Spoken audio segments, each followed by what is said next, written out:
Live from Columbia, this is Sports Talk on the South Carolina Radio Network. Be a part of tonight's show. Call us at 800-956-7266 or email talkback@sportstalksc.com. Now, here are your hosts for Sports Talk, Phil Kornblut, Kevin McCrary, and Tom Hayes. They've paid a price, and I'm not into holding grudges and holding people down. They're in the good graces of our campus again. So when they get here, then we'll sit down and we'll start talking basketball. You know, anybody playing this time of the year is a very good club. I mean, what really sticks out to them is offensively. They're very good. They can do a little bit of everything.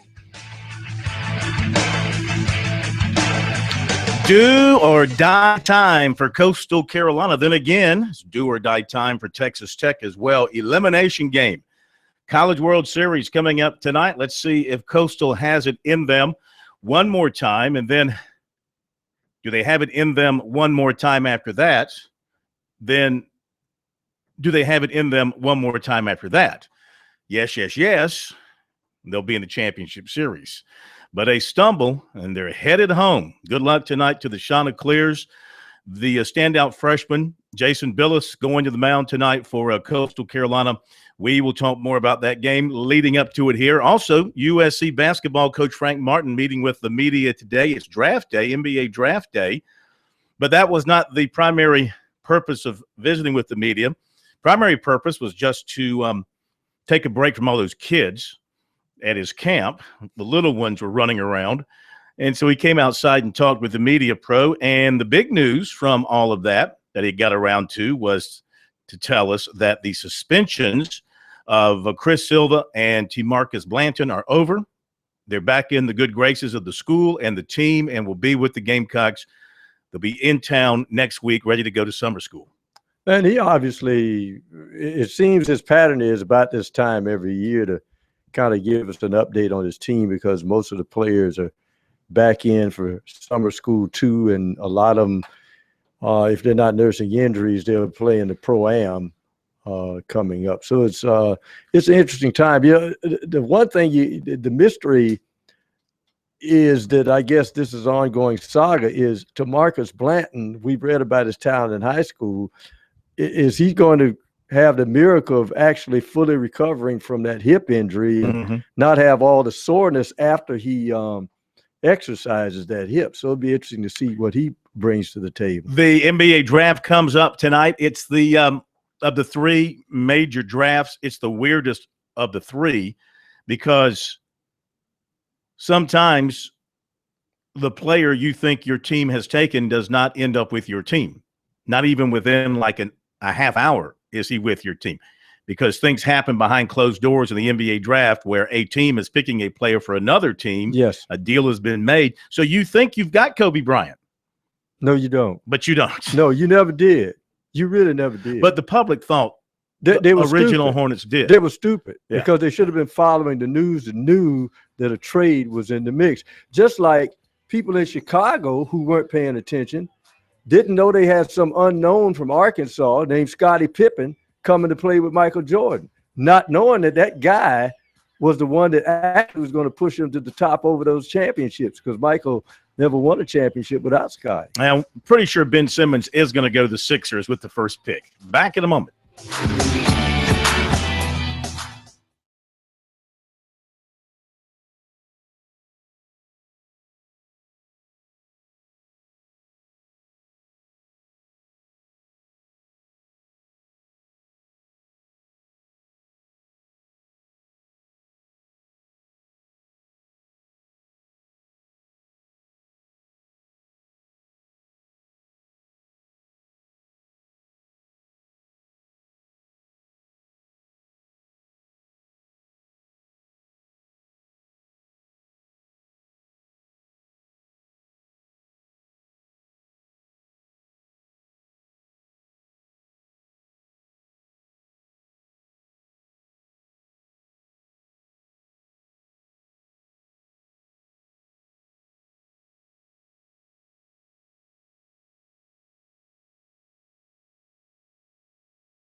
Okay, we're back. Sports Talk, South Carolina Radio Network. Boy, a hot one today. Hope you handled it well.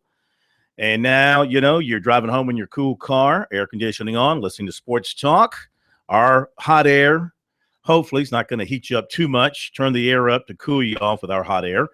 Make sure you take us with us wherever you are heading home, to the golf course, to the pool, to the lake, to the ocean, to the mountains, wherever else you're heading.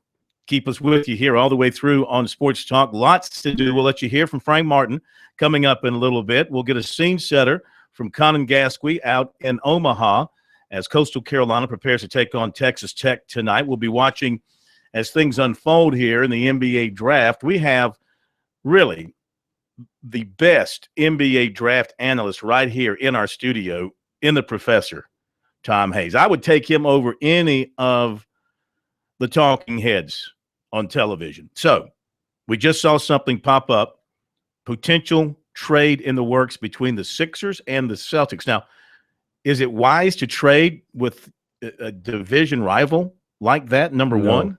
And number two, the talk of the trade is the Sixers, who have the first pick, the Celtics, who have the third pick. They're talking like the Celtics are willing to trade that third pick to the Sixers for some bodies. Who do you think? Well, yeah, they want a big man. Now, Embiid, I would not go for, because I told you when he was in Kansas, when you have a tall guy with a back problem, no, sir. And remember, and right after the draft, I said Philadelphia making a mistake, and he has not played a down. If I could use football terms, he hadn't played a down since he went to the Sixers because of that back and leg injuries. Mm-hmm. I would not take him. If I'm the Celtics, though, I would be very intrigued to get Okafor, for the big guy from Duke, because he's got the unique combination of size and quickness, inside player, which Boston can use, because Boston's bread and butter is obviously they need some shooters. But let me ask you this. But you got to Let me ask you this.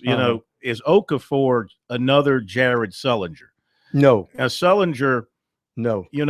He likes to shoot the three. He's a big-bodied, heavy-bodied, wide-bodied guy, but he's not a great rebounder, and he's not a great inside defender per se. Not as you would expect. Another big man who came out of college with what? A back problem. Well, he's had several problems. Exactly. Yeah. But Okafor, from his college days, I haven't seen him in the pros very much, but from his college days, he was a force inside. Yes.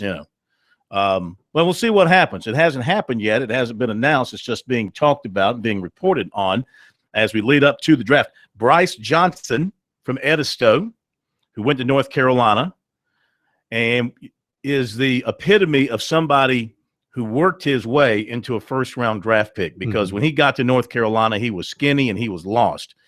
By the time he left North Carolina in April after getting to the national championship game, he was a dominant force on the court in more ways than one. He impacted the game with his points, with his offense, with his rebounding, and with his defense, and with his ability to run the court. Hard work and intestinal fortitude and determination paid off in his case. And he's going to cash in tonight, expect to be a first-round pick. Michael Carrera, according to Frank Martin, had some good workouts for a number of teams and could hear his name called tonight as well. And he thinks, Martin, of course, he's prejudiced, but he thinks Carrera would be an addition to any NBA roster in a number of ways. His effort, his teamwork, and his game.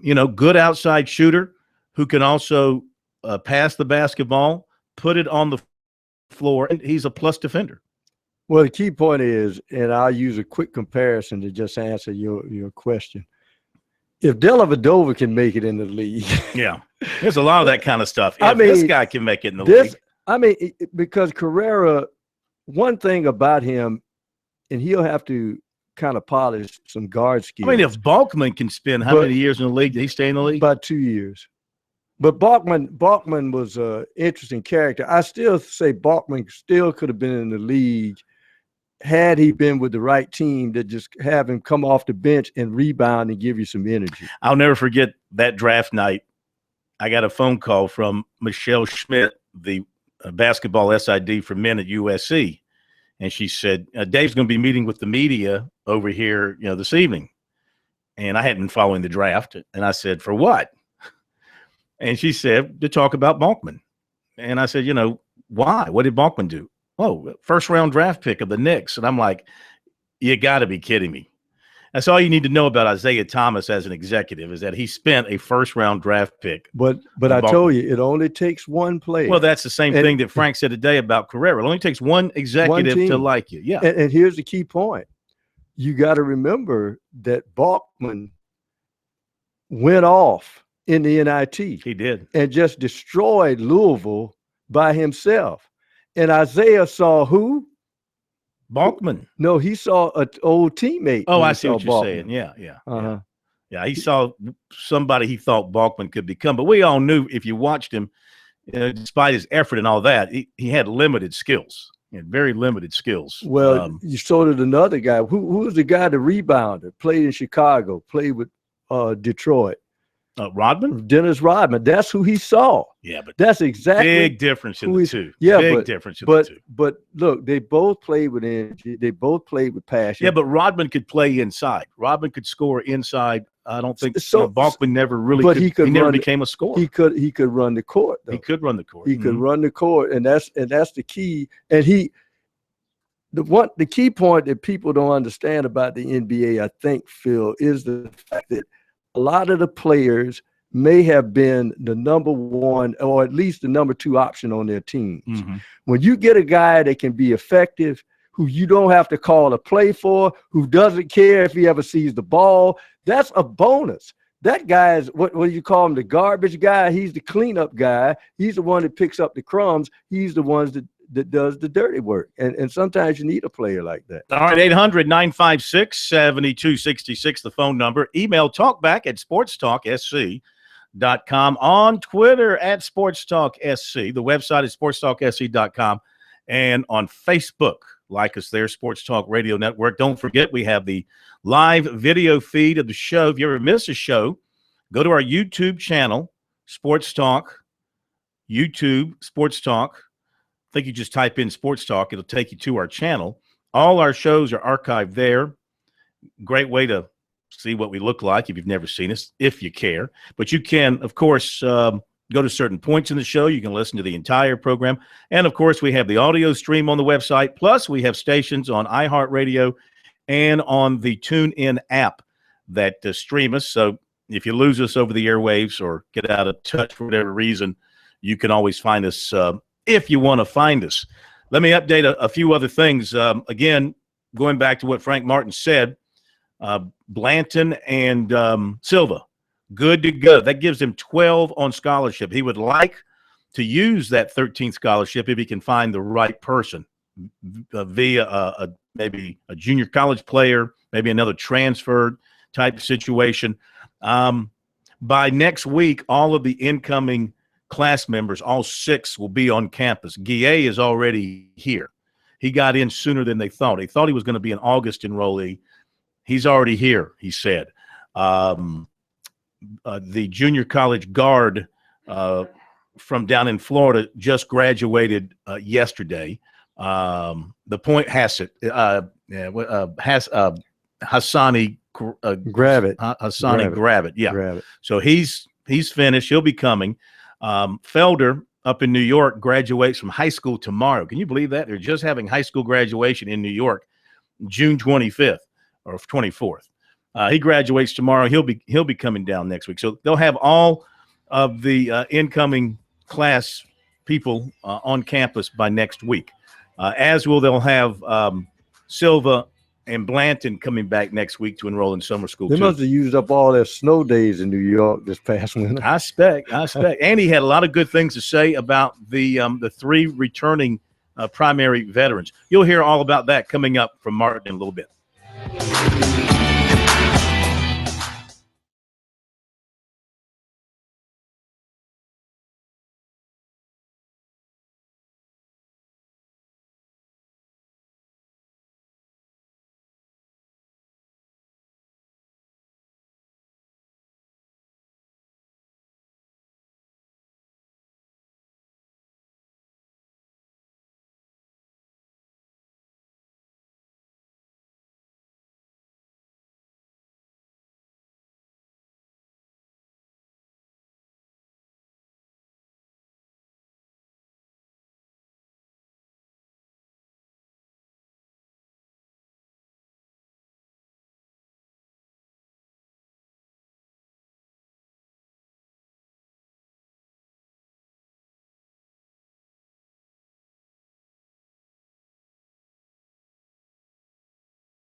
sir.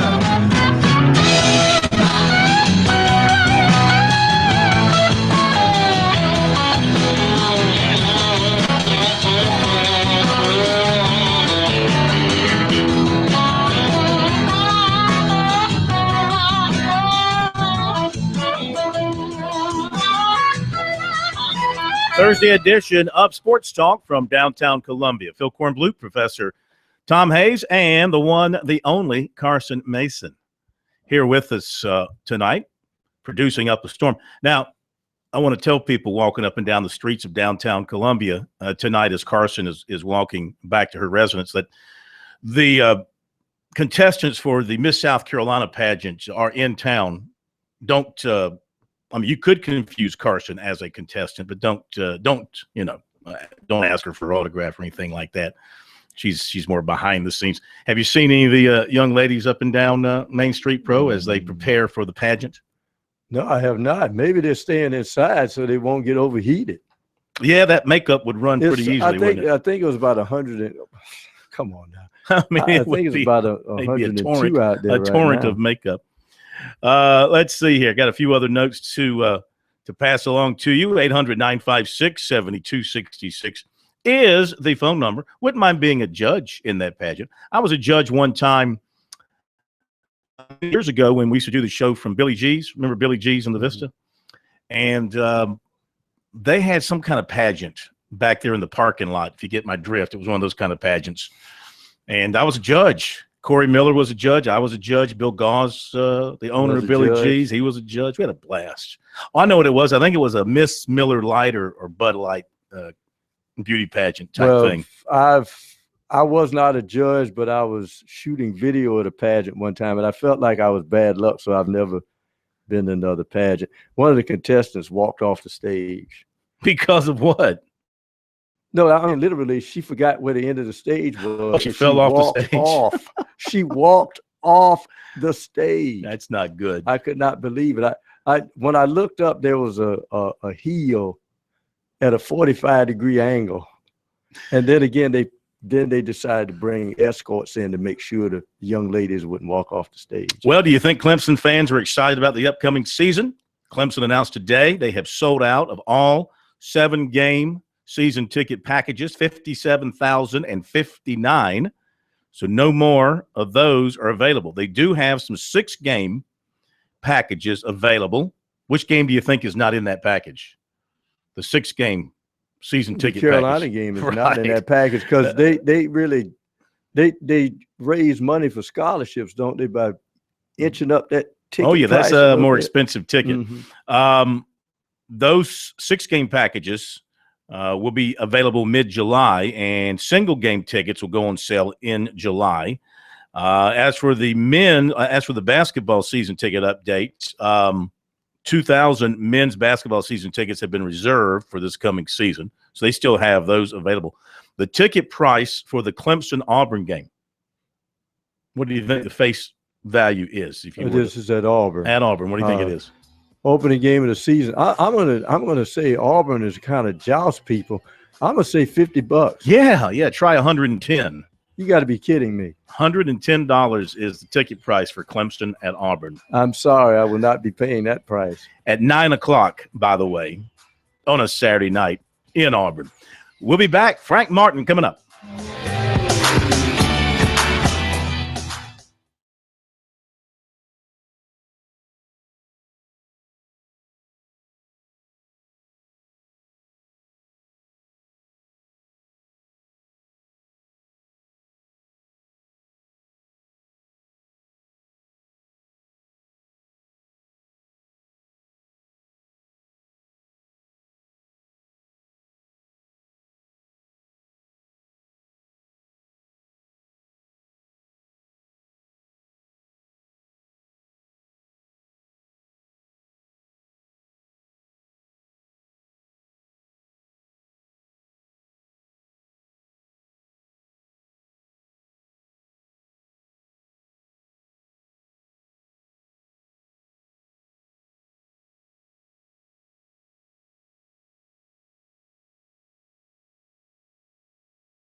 We're back. Sports Talk, busy Thursday night. Glad you're with us. Coming up, we're going to go up to the Barclays Center, find out what's happening up there leading up to the draft. Dion Bethea, AAU coach here in the Midlands, and also a high school coach here in the Midlands. He coached Bryce Johnson in AAU ball. He's going to join us from up there. Then we'll go to Omaha.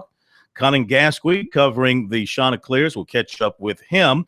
Now, earlier today, USC coach Frank Martin met with the media to update us about things with his players. And also, with the draft tonight, he was asked about Michael Carrera, his departing power forward, and his chances of getting picked tonight after working out for a number of different NBA teams, including recently the Hornets. Here's Frank Martin on the prospects for Carrera tonight.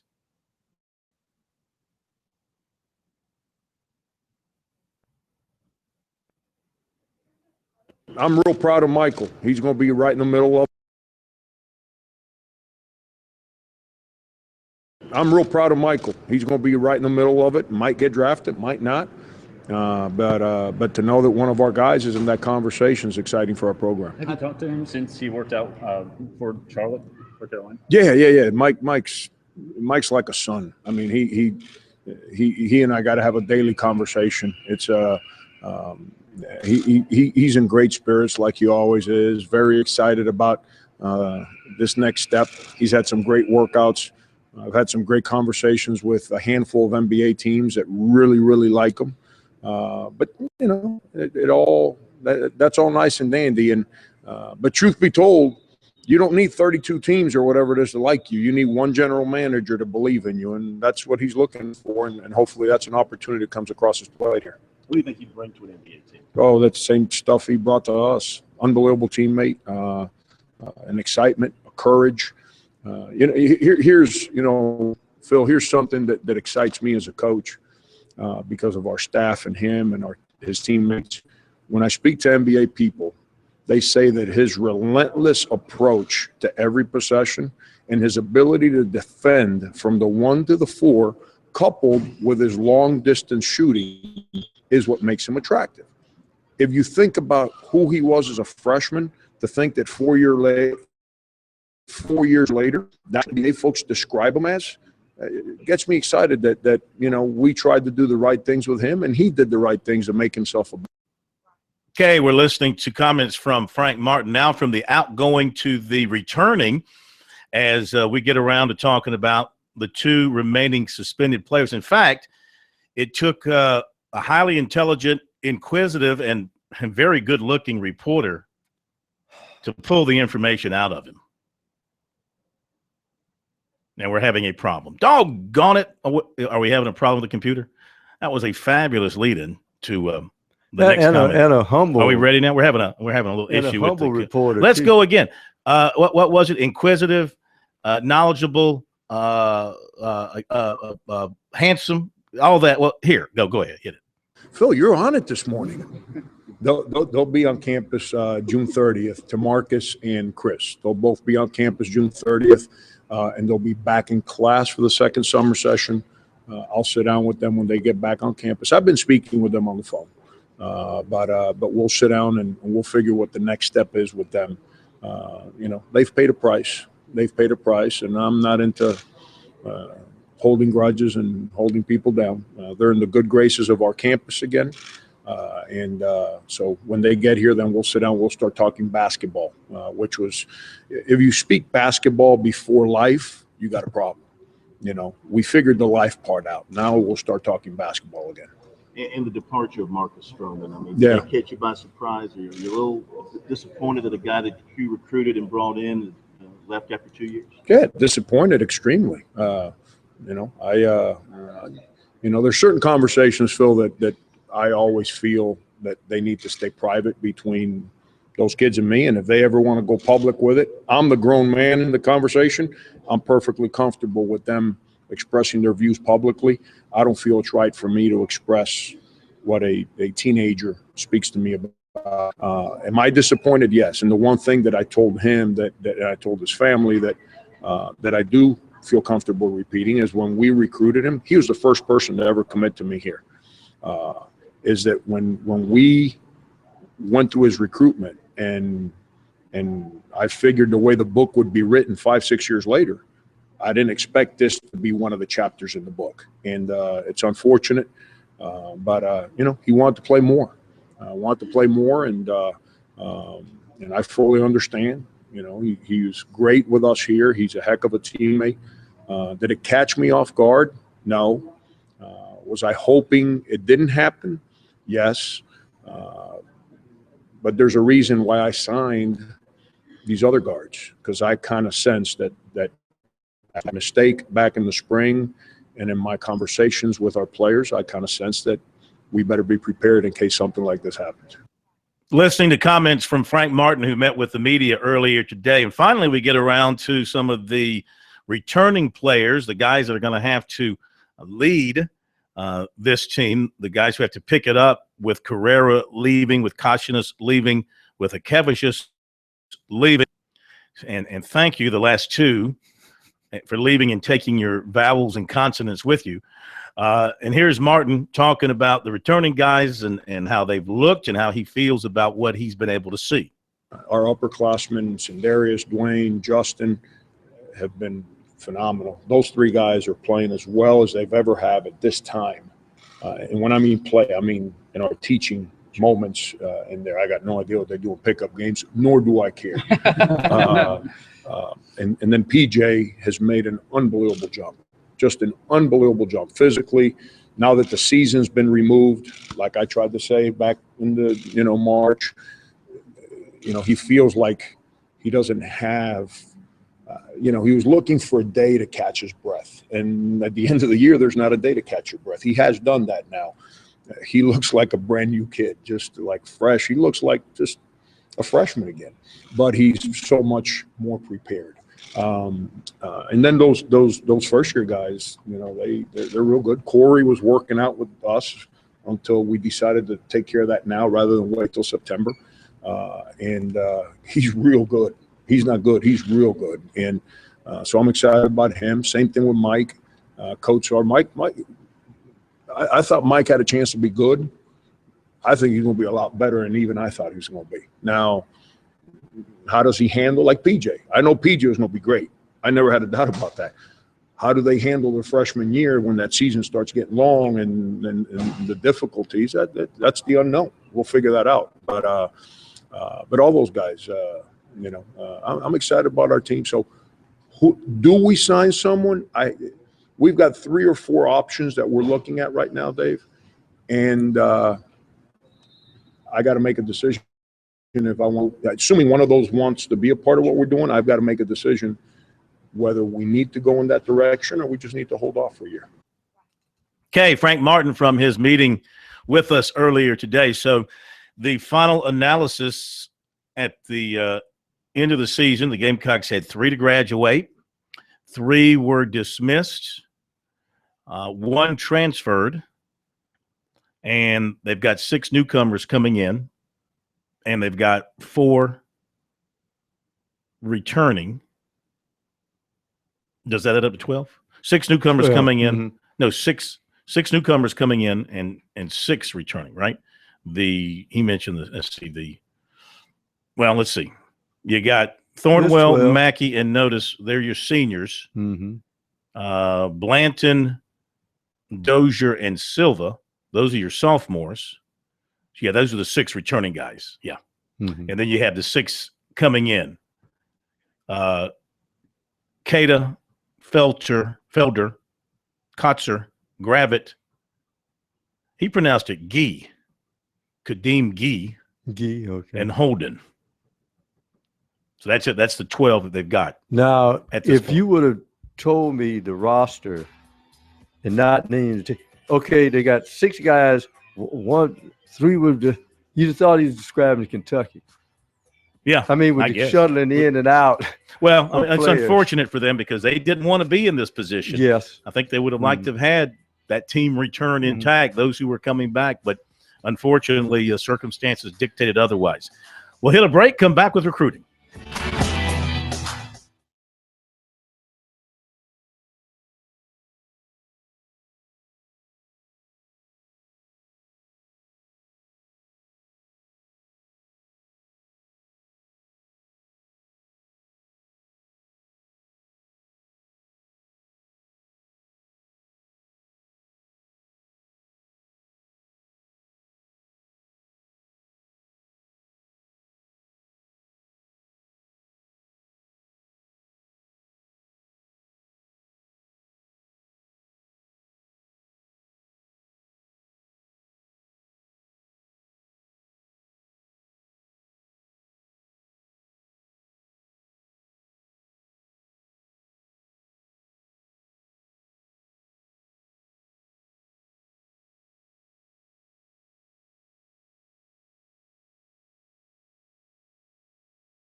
Okay, we're back at Sports Talk, South Carolina Radio Network, brought to you by South Carolina soybean farmers and their checkoff. Learn more at scsoybeans.org. Pork, powered by soy. Recruiting, powered by corn. Defensive back Trey Shaw of Ellenwood, Georgia, has strong interest in USC and Clemson, has both in his top 4, along with North Carolina and Auburn. Those are his top 4, USC, Clemson, North Carolina, Auburn. He was at USC for the spring game, another visit for recruiting purposes. He was at Clemson last week for a Dabo Swinney camp. He said the Clemson camp series was fun, went for the morning session, good competition, exposure, learned some things from Mike Reed, technique and things like that. Really enjoyed the camp. And he says Clemson's been on him since 2014. They just offered. They really want him to come to Clemson. They think he'll fit in, could play all 3 positions, corner, safety, nickel, and could really help the program. He likes the academics, the atmosphere, the community. He's also been to Alabama and North Carolina this summer. Plans to get back to USC and Clemson later this summer. Been talking to Travaris Robinson at USC, who's been checking in with him, who says that he still wants him there. Not going to pressure him into committing, but he wants him to still consider the Gamecocks. And he said, take his time. And he said, you know where home is, basically. He's looking at mid-July for a possible decision, maybe on June 18th. And he's looking for a school that's going to help him develop, he says, as a person, physically, mentally, and spiritually. He said all 4 of the schools are recruiting him with the same intensity, and there is no favorite. Now, the recent camp sessions at USC and Clemson attracted top quarterbacks for the 2018 class. Joe Milton, who is 6'5", 205 from Orlando, was at both, but only the Gamecocks have offered him. Trevor Lawrence, 6'5", 183 of Cartersville, Georgia, was at Clemson. Milton said the USC camp was great. He liked the coaches and learned a lot of things. He really liked Coach Roper and how he was coaching him up. And he said Muschamp was excited to see him as well and was ready for him to throw and compete with the other quarterbacks. And he thinks the offense there fits him well. He said USC, Iowa State, and FAU, his top schools right now. Lawrence, national recruit. He's impressed all onlookers at his summer camp stops. Wants to make his final decision very early by August and is down to Clemson, Georgia, Tennessee, and Florida. Clemson and Georgia were his final 2 camp stops. Last season, he passed for 3,655 yards, 43 touchdowns, and only 4 interceptions. His assistant coach at his school, Antoine Toomer, says that he's effortless when it comes to throwing the football and has a lot of power in his passing arm. He says amazing to be so young to have the power in his arm. Pro-style type quarterback in his opinion, but he is mobile enough, he said, to run the zone option read. Now, Lawrence has gone quiet on his recruiting since leaving Clemson's camp, saying he will refrain from discussing recruiting until the dead period ends July 10th. Athlete Cameron Bent of Bluffton at NC State today. Defensive back Marquise Bell from up in New Jersey visiting Clemson today. A USC target, running back Chase Hayden, making his visit to Arkansas today. He is going to be at Missouri tomorrow. Basketball, 6'10" Justin Hamilton of Charlotte, who visited USC earlier this week, said that he enjoyed the campus. They did not offer him. Says he's heard a lot of good things about the school. Good team, great coach. He said USC plans to continue recruiting him through the summer and into the fall. He named his top schools as Iowa, Iowa State, Penn State, Georgia, Arkansas, and Nebraska. And Clemson offered 6'8" Jericho Sims of Minneapolis. Auburn, Florida, Iowa State, Kansas State, and Minnesota, of course, are some of his other offers. There you go with recruiting for now. Oh, by the way, still waiting on the list from Ortre Smith. Has not come out yet. His mom told us he would put out a short list today. It has not come out as of yet. We're keeping a close watch on that. We'll pass along to you if it does come out while we're on the air. And if not, if it comes out after we go off the air, we'll find it and put it on our website and tweet it out for you at Sports Talk SC. And the website, check the recruiting there, is sportstalksc.com. Did you see where Duke and Kentucky have offered LeBron James' 11-year-old son. And apparently they're serious about it, based on the story that I read. Mm-hmm. They say he's better than LeBron already. No. LeBron. Let me tell you something about LeBron, because I used to go up to Ohio every year, and I was hearing about LeBron when he was 13 or 14 years old, and I was laughed about it. I'm not laughing anymore. Somebody knew what they saw because they kept saying this kid is going to be great.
Coming up top of the hour here on Sports Talk, and Dion Bethea will join us from the NBA Draft in our second hour, and Conan Gasquet will join us from Omaha, bottom of our second hour. A couple of other notes to pass along to you. Newberry football.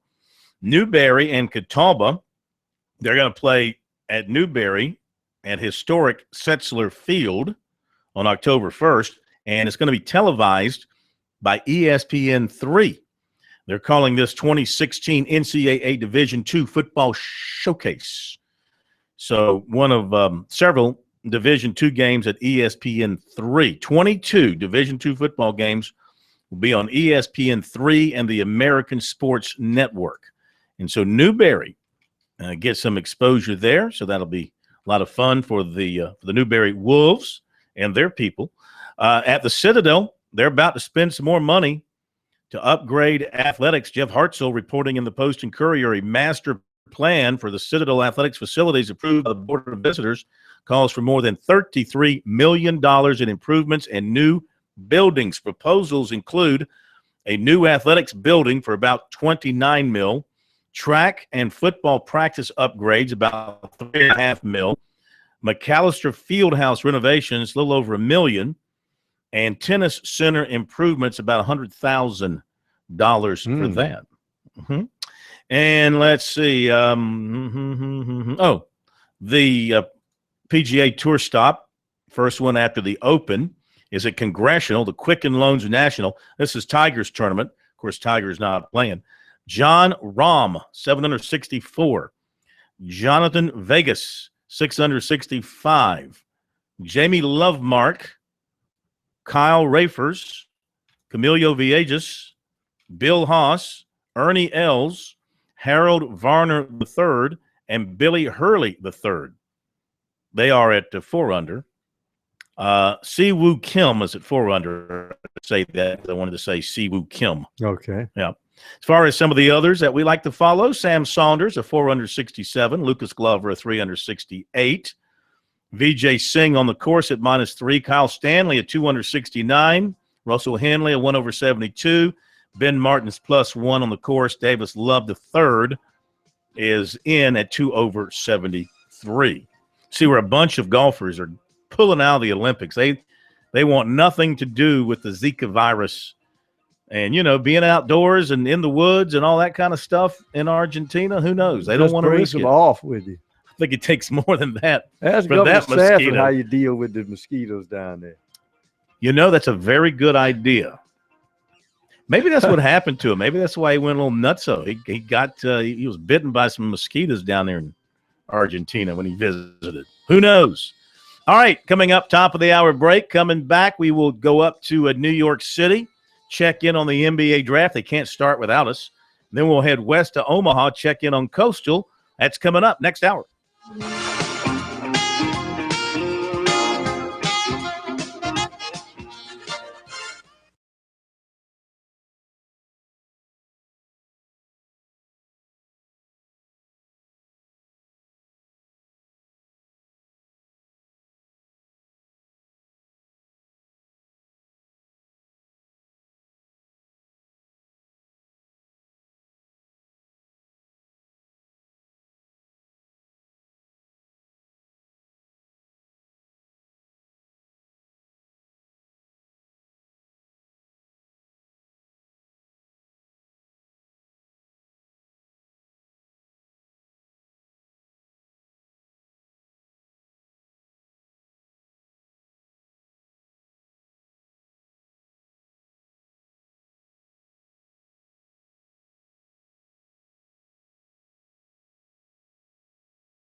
Live from Columbia, this is Sports Talk on the South Carolina Radio Network. Be a part of tonight's show. Call us at 800-956-7266 or email talkback@sportstalksc.com.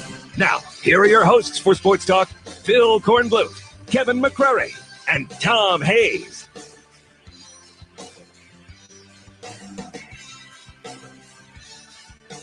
Okay, we're back at Sports Talk, South Carolina Radio Network. Phil Kornblut, Professor Tom Hayes here with you from our studios in downtown Columbia. Coming up, we're going to head up to Brooklyn, the Barclays Center, beautiful, beautiful building in Brooklyn for the NBA draft. And Dion Bethay, who is the basketball coach at Gray Collegiate Academy in Columbia, and also an AAU coach in the Midlands area for many, many years. One of his products from the AAU ranks, Bryce Johnson. And he is going to go early, relatively early in the draft tonight, first round. And Pro, you were saying that you saw some of the folks talking about him and saying that he is an undervalued talent and could be a major surprise for whichever team ends up picking him.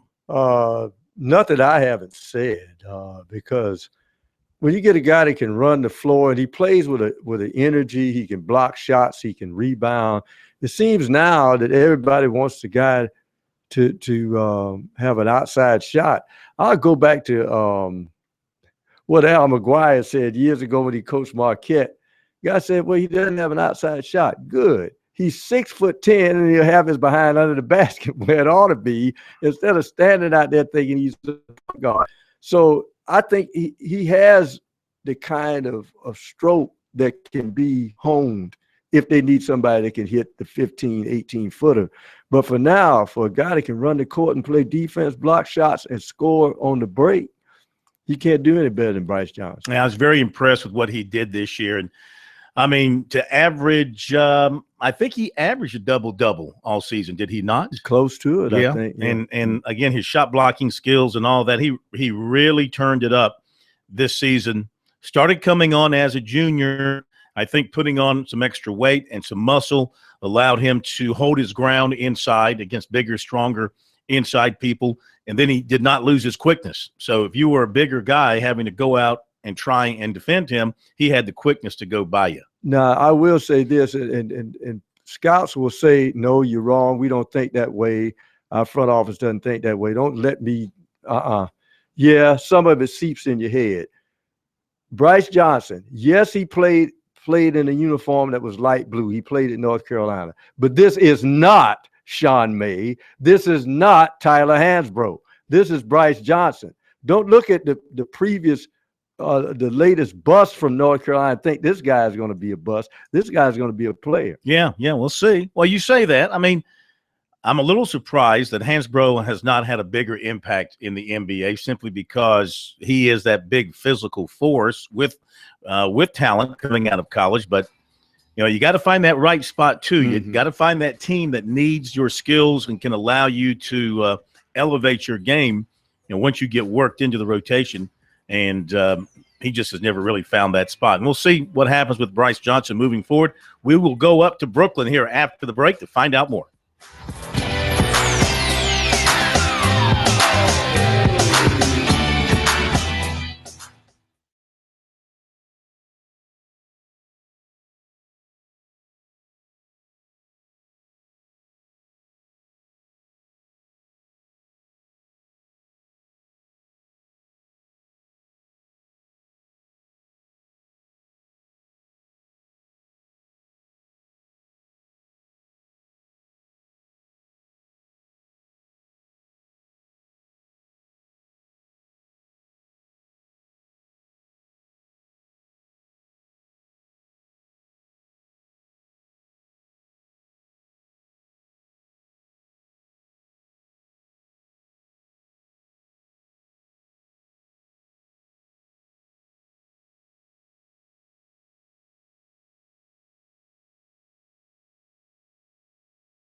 Listen, young men are about to score big with the NBA draft tonight, and we can tell you to score big with Founders Federal Credit Union. Founders has convenient office locations on the campus of USC, a new location coming soon to Clemson, and ATMs on the campuses of Clemson, Converse, Limestone, Presbyterian, USC Lancaster, Winthrop, and York Tech. Visit foundersfcu.com for a full listing to find an ATM or office near you. Not a member? Visit relaxjoinfounders.com to see if you qualify for membership. Founders Federal Credit Union, federally insured by NCUA. All right, the draft coming up, bottom of the hour, Philadelphia, the first pick, followed by the Lakers and the Celtics. When will Bryce Johnson be picked? The Edisto native, North Carolina standout, will be going in the first round. Dion Bethea, basketball coach here in Columbia, AAU coach at Gray Collegiate Academy here in Columbia, and is a very close family friend and coach of Bryce Johnson from AAU days, and he is at the draft with the family tonight. Dion, how are you? Hey, I'm doing good, man. Doing good. Just excited. Oh, I can imagine. It's good to have you with us, and kind of tell us about the atmosphere and what it looks like and feels like there at the Barclays Center. Man, it's a lot of energy. A lot of people here just happy, man. Just the opportunity to be here. You've known Bryce Johnson a long time and his family a long time. What does it mean to you as a former coach to see a young kid kind of grow up in front of your eyes and make it to this point? Man, I'm so happy for him and his family, man. Bryce worked really hard, to put himself in this position, man. It's always been a goal of his to one day play in the NBA. And, just to be here and watch it come true, man, that's a big thing. In chronicling his development as a young basketball player to this point, in your mind, sort of when did you sense that he would have a chance as he's continued to grow? When did you sense that he would have a chance to become an NBA-type player? We always knew he was different, man. With his athleticism, more than anything else, we knew if he grew some more, he'd have plenty of opportunities. But, just watching his skill development as well, the kid can really shoot the basketball. We knew that if he expanded his game, with his post moves and with his jump shots, that the opportunity would be there for him. They just wanted to see him play on. Now, having a father as a coach, didn't hurt him either. What do you think he picked up from his dad over the years in terms of his focus and his dedication to his craft? Well, I'll take, with Coach Johnson, man, he stayed on him. Stay on the path and keep playing hard. He always been hard on him, but you see it's really working out for him. Yes, it is. Yes, it is. In all likelihood, going to be a first-round pick tonight, maybe inside the top 25. What's the scuttlebutt that you're hearing around the arena tonight about when he might be picked? Just walking in here, man, you hear a lot of talks and stuff, a lot of rumors, but you really don't know until his name get called. But I tell you what, it's a lot of fans, man, that love that kid. He's done a real job. Putting yourself in a position to get drafted to the, probably one of the best sports in the world. Yeah.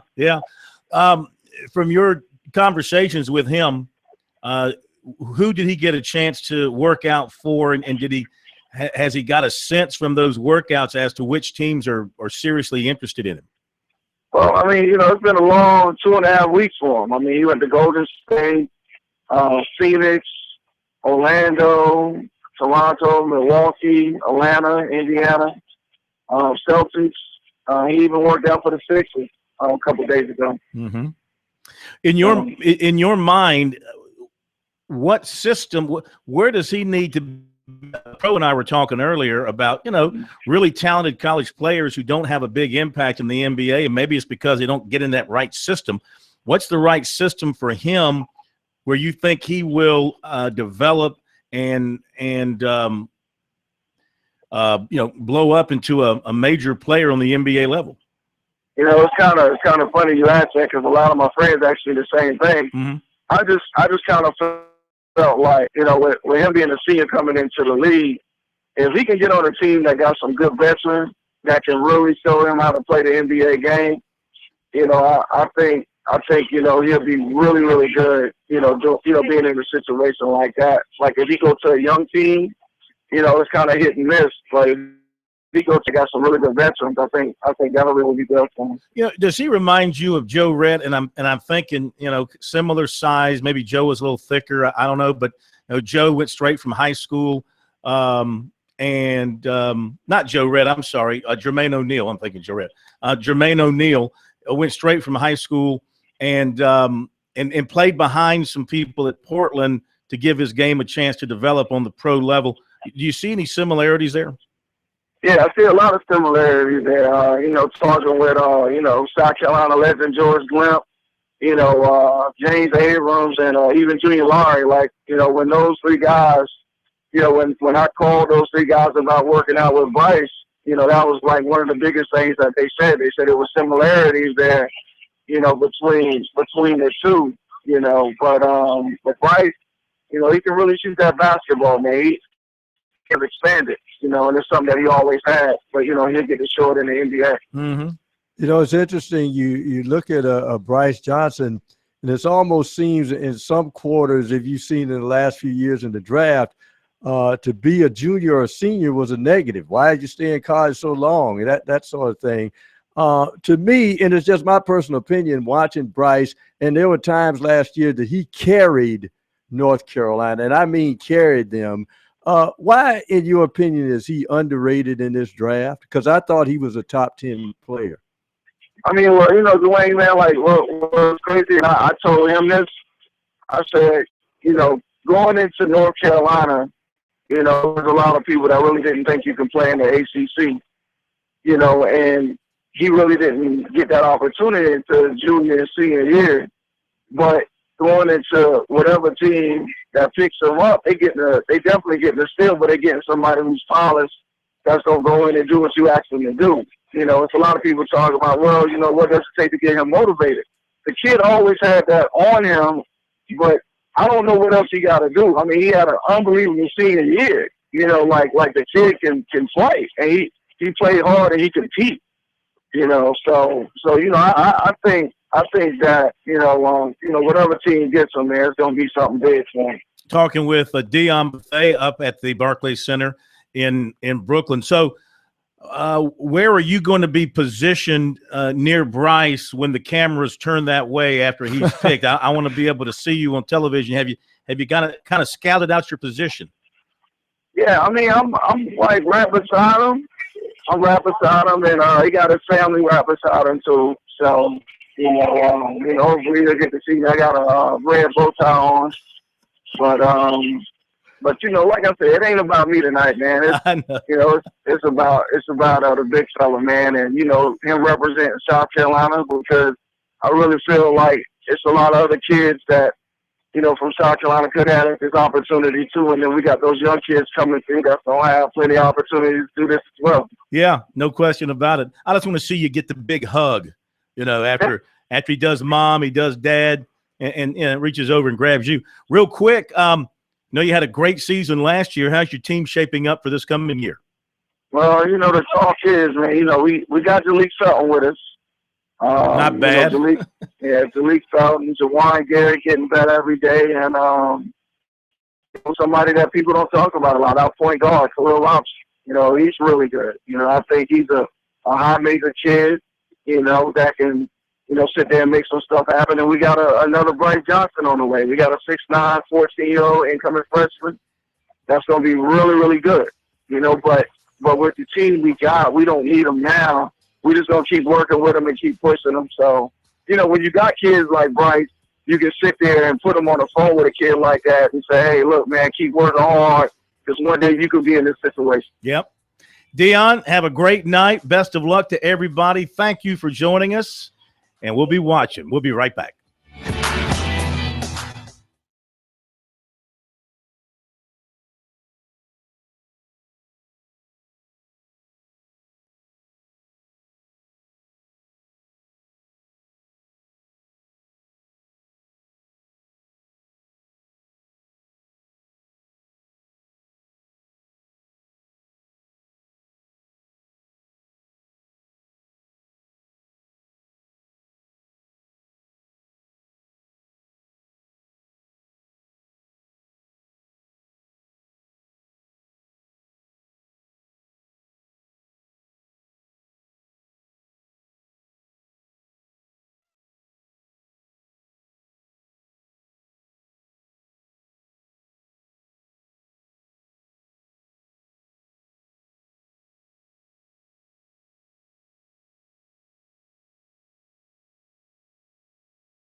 And thanks again to Dion Bethea for being with us tonight here on Sports Talk. Another thing I hate about the NBA draft is all the international people. I mean, they're drafting people that, let's face it, 95% of basketball fans in this country Don't know him. don't know a thing about them. Unless, And your team picks him, and you're like, huh? And then they say they're picking him, but he's probably not going to come over for a couple of years. And I'm like, what? I mean, we need help now. Not 2 years down the road. The NBA draft.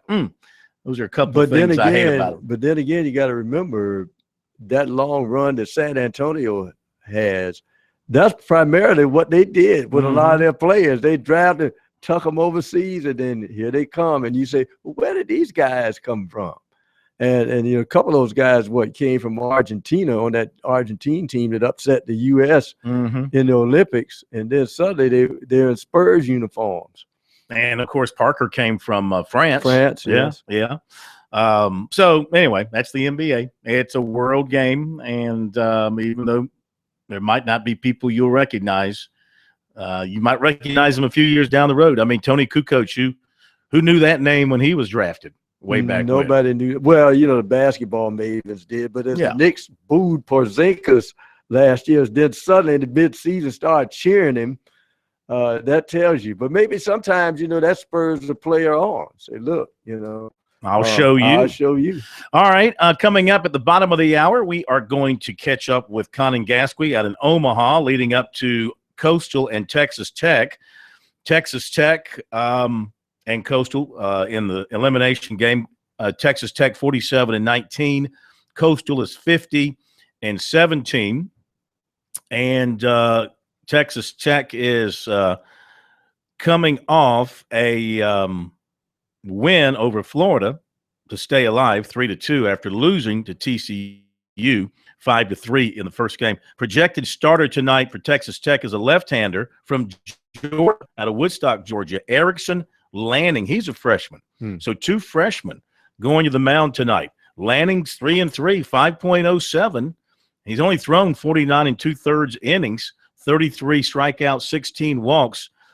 Jason Billis, a right-hander, going for Coastal, 3-1, 4.04 ERA. This will be the first meeting between these two teams. Texas Tech, Tanner Gardner leads them in hitting with a 378 average. Eric Gutierrez leads them with 13 home runs and in RBIs with 60. And their leading base stealer is Corey Rayleigh with 21. It's a good matchup for Coastal. They can win this game. Billis, I saw him pitch in the Big South tournament. He was the winning pitcher in the championship game over at the Lexington County Ballpark, and he was outstanding that day against Liberty. And, they said then that's what this kid has. Remember, he missed last year coming off Tommy John surgery. And so he was a steal. He turned down the Dodgers. He turned down $650 from the Dodgers to come to Coastal. He recouped the arm, and he's a big-time talent. They'll need him to be big-time tonight. We'll get more on him and the shots coming up after the break here on Sports Talk.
Welcome back, Sports Talk, South Carolina Radio Network, presented by South Carolina Soybean Farmers.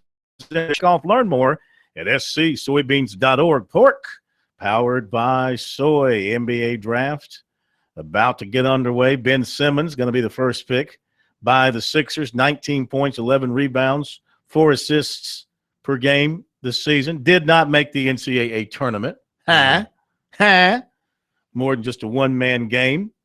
And unbelievable that they did not make it. Going to join a team that won all of 10 games this season. Get ready to lose, Big Ben. Get ready to lose some more. I mean, how many times do you have to have the number one pick in the draft until you finally get it right? How many years have the Sixers had the number one pick here going on? Or number two or number three? I mean, they about 5-6 years. Yeah, I mean, they're in such a rut. The problem with some of that is, when you bring all the young players in at one time, there's no rudder. There's no, veteran presence there. And that's what's wrong with Philadelphia. I'm not sure I want the Celtics to trade with the Sixers. I mean, I don't want their garbage. Why do I want their garbage? What you do is, I mean, they're not – if you can't play for the Sixers, you can't play for us. No, but my point is sometimes you get their garbage because you can now, if they don't have it, you just wipe them off the slate, clear cap room. Yeah, well, that's true. But as you know, what is it? I think it's within 5-6%. Any NBA trade involving players, the contracts must be within, I think, 6 to 7%. So that's why sometimes you got to take some of the loose change with you when you get the player you want. All right, let's head out to Omaha. Baseball tonight coming up in a half hour. Watching the television. Looks like a nice night for baseball. Looks like a huge crowd turning out to see Coastal Carolina and Texas Tech in an elimination game. Colin Gasquet, sports director from WBTW Television in Myrtle Beach, joining us. The biggest label for him, of course, is Sports Talk Intern Hall of Fame.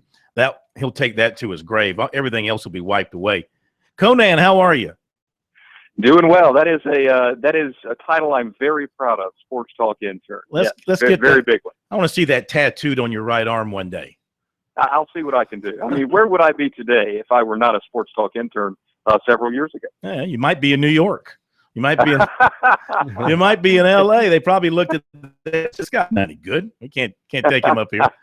All right. Now, I know you've been around the team last couple of days since the loss. What do you think about their mood and their confidence level after this is a team that's only lost 2 times going back to that series at Georgia Tech. Then they got on a roll. What's their confidence level like going into the night? They seem to be in pretty good shape. Gary Gilmore said in the post-game press conference after that loss to TCU that in all the years he's been at Coastal Carolina, this is probably the most resilient bunch he has coached. So, when they have tough situations, they do a good job of bouncing back. And it's been an interesting story with Coastal Carolina because they originally got here to Omaha, and, of course, they were a big-time underdog. I think there were a lot of people around the nation that weren't really all that familiar with Coastal Carolina. And then all of a sudden you knock off number 1 Florida, and now a lot of people are thinking, wow, this team really could win the whole thing. And Gary Gilmore, when we talked to him yesterday, said that, he thinks that maybe kind of got through his team's head a little bit. All of a sudden, they come here with, sort of an underdog role, and all of a sudden they pull off this big win. Next thing you know, they've got all these cameras in their faces, microphones in their faces. And he says, he thinks that maybe they started believing what people were saying about them, that they were, a national title contender and various things like that. And after the loss to TCU, that kind of humbled them and maybe got them back to, the right mindset. So, obviously they're going to come out with something to prove, but I think mentally they're in very good shape. By the way, NBA draft underway now. Ben Simmons is the first pick by the Sixers. Talking with Colin Gasquet out in Omaha. Yeah, they were sloppy against TCU, and that's a team you can ill afford to play sloppy baseball against. 3 unearned runs they allowed. So they got to tighten it up. Now, And then you got Billis going to the mound tonight, and it's been a while since he last pitched, so he's well rested. And what do they feel like he's got to give them tonight? They'd love to see a complete game performance, obviously, but at the very least, they need him to go, 6, 7 innings if they can get that out of him? Yeah, I think they certainly want to get as much as they can out of him. They've obviously got an outstanding bullpen with guys like Mike Morrison and Bobby Holmes, who throughout their careers have been outstanding for Coastal. I think Holmes was a freshman All-American last year. Morrison was an All-American this year. But, they don't want to wear them out any more than they have to. Billis is a guy that he was a 29th round draft pick by the Dodgers. He turned down a lot of money to come and play at Coastal. Had Tommy John surgery his senior year of high school, so he missed that season. And he's certainly shown flashes for Coastal Carolina this year. His numbers aren't great by any stretch. He's got an ERA over 4, but he started the Big South Championship game against Liberty. That was a 1-0 win. He did a great job in that game. So I know Gary Gilmore and the rest of the folks at Coastal have a lot of confidence in him that even though he's a freshman, even though this is a big stage, he can come out there and deliver some pretty good stuff. Now, Texas Tech's going to throw a left-hander, Erickson Lanning, who was also a freshman from Georgia, 3-3, 5.07. Much talk about him around the team leading up to this thing. I mean, is this a guy they think they can get to? I think they're going to be chomping at the bit after everything that's happened the last 2 games. G.K. Young, Jr. from Conway for Coastal, said after the loss to TCU, they know they're a better offensive team than what they've shown, and they know they can do it in this park, even though it's a lot more spacious park than what they're used to back in Conway. They just haven't quite done it yet. So they've got a lot of confidence in themselves. I get a sense that they sort of have a little bit of a chip on their shoulder. And going up against a freshman, and this is a guy who, the Erickson Lanning that Texas Tech is going to pitch, it's a guy who, as you mentioned, has an ERA over 5.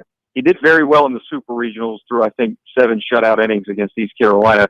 So you don't really know what you're going to get from him. The overall stats don't look that great. But I think as hungry as Coastal Carolina is going to be at the plate, and as much as they feel like they have to prove, if he doesn't have his A game, I think Coastal's got a chance to get out of this offensive slump and really put some numbers on the board. Yeah, I think you make a good point. That's one of the big stories of this World Series has been Coastal's lack of offense. This was a team that came in leading the nation in home runs, and I don't think they've hit one, have they? Have they hit a home run in the World Series? No. They have not. They don't have any. Yeah, and there haven't been many home runs hit. I get that. You think they're pressing? You think they're the hitters at the plate?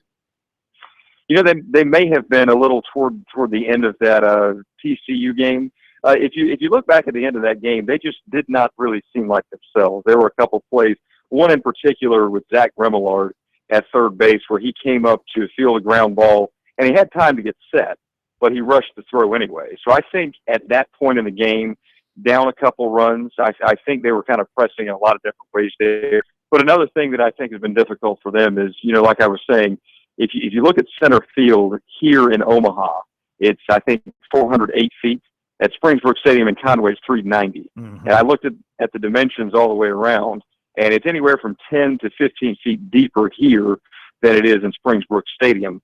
So it's a lot more spacious than what they're used to. Gary Gilmore compared it to Myrtle Beach Pelicans ballpark, and he said, in ballparks like that, he said, you're down 3 runs, you feel like you're down 23 runs because you can't just get it all back with one big swing, which is something that they've done, on a number of occasions this year. But they've also proven that they can move the runners in small ball. It's just a matter of, they've got to get these timely hits when they need to. They've left a lot of runners in scoring position. All right, real quick, what's the wind doing out there tonight?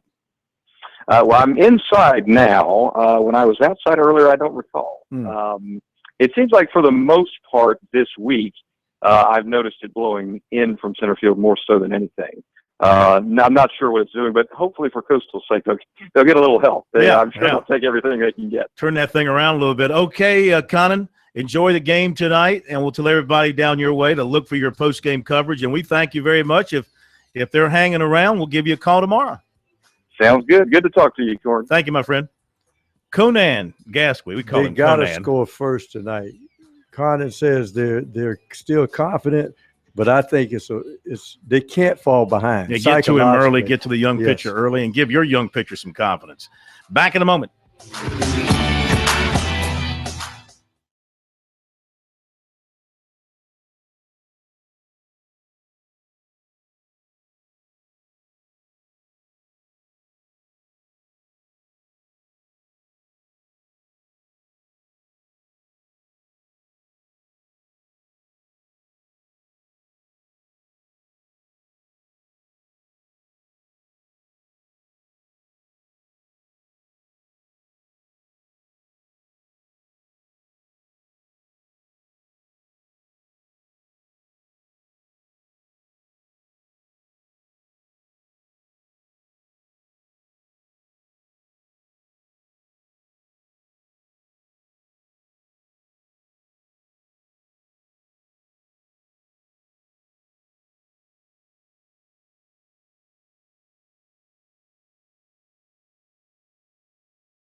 Okay, Brandon Ingram goes second to the Lakers in the NBA draft, 6'9" small forward out of Duke. He followed Ben Simmons, the small forward out of LSU, 6'10", to the Sixers. The Celtics are on the clock. Will they trade or will they pick? Will they trade or will they pick? I don't know. The Celtics have had a lot of draft picks in recent years, got a lot of draft picks tonight. I think they've got like 8 picks, don't they? They got a ton of picks. All those trades that Danny Ainge, all those trades that Danny Ainge has made over the years, now coming home to roost for the Celtics, and they're at their fingertips. And we'll see what the young wizard Danny Ainge has in store. Maybe picking for somebody else. Well, that's entirely possible. But as I said before, when you're that high, you don't go for what you need. You go for the best player. And it's right there in their backyard up there, Providence, Rhode Island. You go Chris Dunn. Mm-hmm. Okay. 6'5.5" point guard from Providence. A few golf honors to pass along here. Clemson's Stephen Baird named second-team All-American by Golf Week, third-team All-American by the Golf Coaches Association of America. And USC women's golfers, Catalin Dambaugh and Sarah Schmelzel. Dambaugh, first-team All-American by Golf Week. And Schmetzel, honorable mention. USC men, Matt Neesmith, named Golf Week second-team All-American. He was also named a Ping first-team All-American. Okay? And the South Carolina Athletic Hall of Fame announced today that native Charlestonian Tom McQueenie has been named president of the South Carolina Athletic Hall of Fame for this coming year, replacing our good friend, Sammy Blackman, up at Clemson, who did a fabulous job. And Darlington, the folks at Darlington announced today that, fitting in with the throwback weekend coming up on Labor Day for the Bojangles Southern 500, the pre-race concert presented by Geico will be none other than Kansas. Kansas. Remember Kansas? Carry on my wayward son. There'll be peace when you are done. Lay your weary head to rest. Don't you cry no more.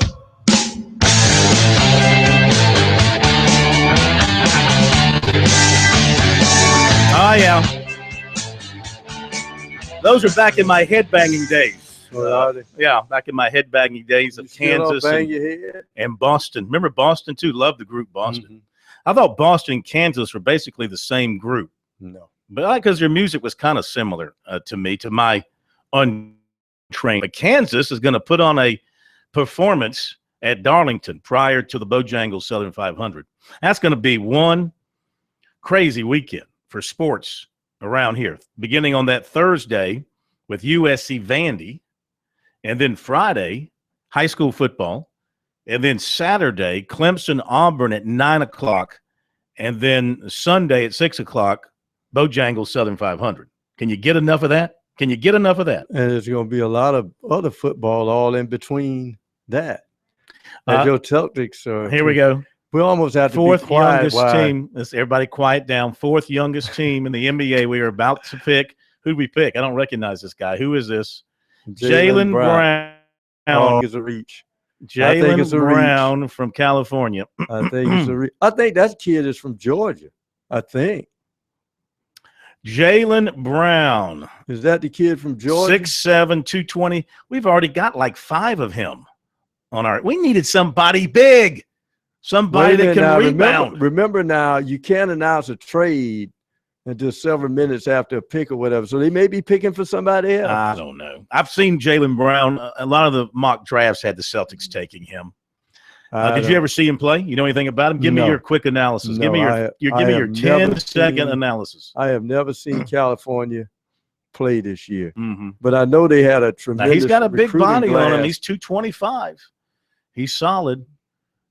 But I don't know. I don't know his game, so I can't really comment. Freshman of the year in the Pac-12. Another youngster, another 20-year-old coming into our. I'm telling you, you get the feeling they're picking for somebody else. Mm-hmm. We shall see. By the way, the Hornets did get the veteran Marco Bellinelli from the Kings. They just traded him a couple hours before the draft for the number for the Hornets number 22 pick. Okay, so 3 picks are in. First pick was, of course, as expected. It was Ben Simmons from LSU to the Sixers, and Brandon Ingram from Duke to the Lakers, and now Jaylen Brown from California to the Celtics, and the Suns are now on the clock. All right, so there you go. There's your top 3 picks so far. I trust in Danny. TID. Trust in Danny Ainge that he knows what he's doing. He hasn't made too many bad drafts. I mean, the guys on that team that he has drafted have been major contributors and helped to get them to where they are, which is a first-round losing team. But Isaiah was better. A trade.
I don't know, as a Celtics fan, if I'm crazy about this pick. I mean, I could be totally wrong.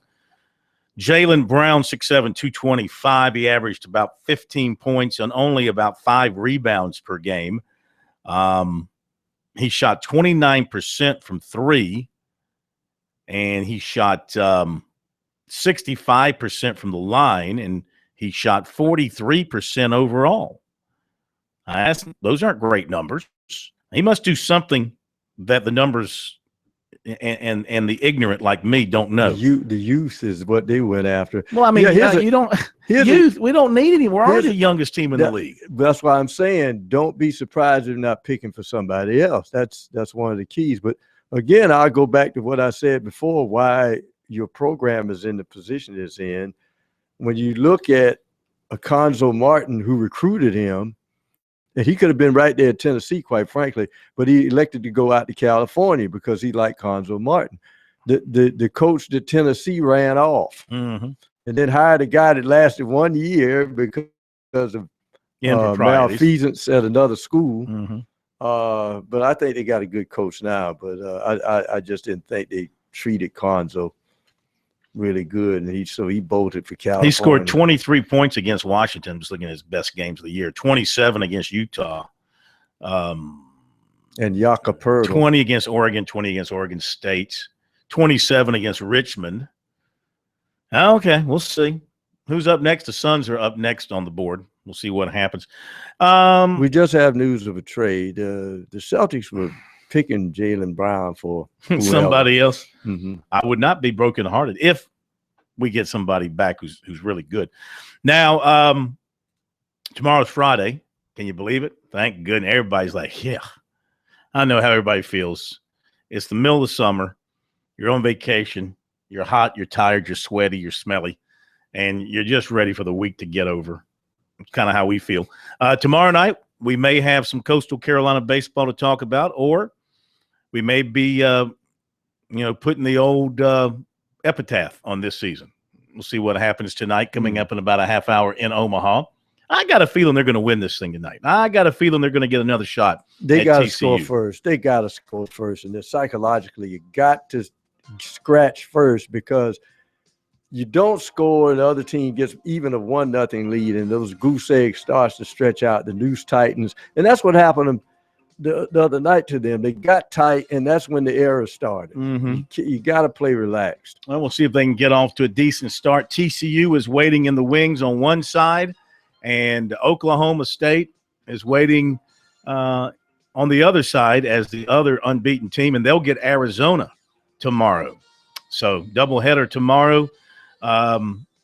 Makes it tough. See, that's where the schedule is a little bit unfair, because the team, Arizona got an extra day off to get ready for Oklahoma. The winner tonight's got to turn around and play tomorrow night against TCU. They don't get that extra day. Phoenix takes Dragan Bender. So people must be worried about Dunn's old injury. That's the only thing I can think about. Have a great night. See you tomorrow.